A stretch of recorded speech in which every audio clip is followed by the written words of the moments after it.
Well, it's May 27,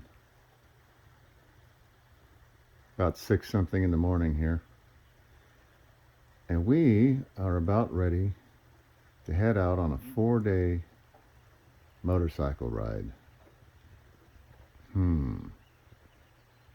Weather doesn't look too good.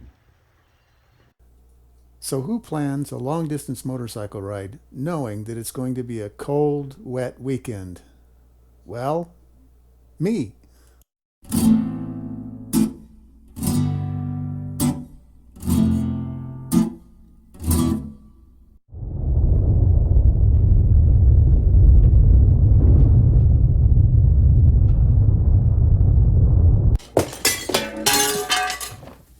You see, the original plan was to meet my longtime friend Mark Denman in South Central Oregon. It just so happened that a few of my other riding buddies were also interested in joining in the fun. It was all planned so that we'd escort Mark back to Kalispell for some riding and fly fishing recreation and get in a good ride as well. Unfortunately, due to a family situation, Mark couldn't make the trip. But after a meeting of the minds, the rest of the group pronounced it a go, and on May 27, 2022, we set off on a 5-day adventure.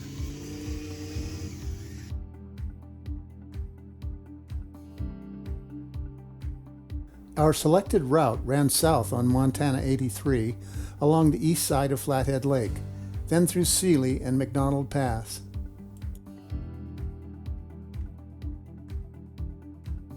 The skies cleared just enough to provide a spectacular vista of the granite mountains and expansive valley floor below.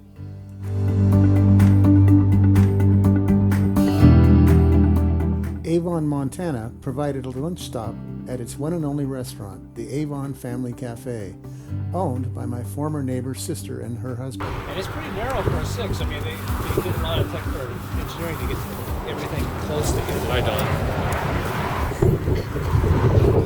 It seemed like my crew were somewhat camera shy, but I did my best to annoy them.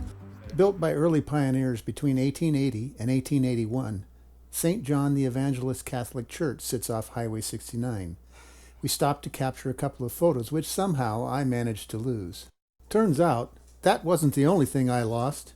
It seems my side stand bolt decided to leave the bike. Returning from the gravel drive to the church and attempting to deploy my stand, it fell to the ground. So with the afternoon waning and no hardware store for miles, we set off for Ennis. Ennis is a world-famous destination for those wishing to wet a fly line in the Madison River.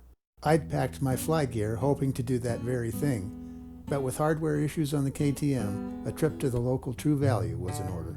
The original fastener is a shoulder bolt with a shank larger than the threads, but the best I could do was a 10mm threaded unit, which, even with a little tape wrapped around the shank, left the side stand flopping like a fish out of water. Attempting to climb off a large, fully loaded adventure bike without a stand meant without that help of my comrades, I'd probably have dropped the bike. Thanks for the help, guys. Rob and I checked into our accommodations at the Red Bear Inn, while Stuart and Dave stayed at a different hotel. We regrouped at the Sportsman's Restaurant and enjoyed a nice meal. I'd give this place a good rating and would likely visit again. Sated from a meal and libations, we turned in for the night, reasonably certain the following day would start out every bit as wet as the first.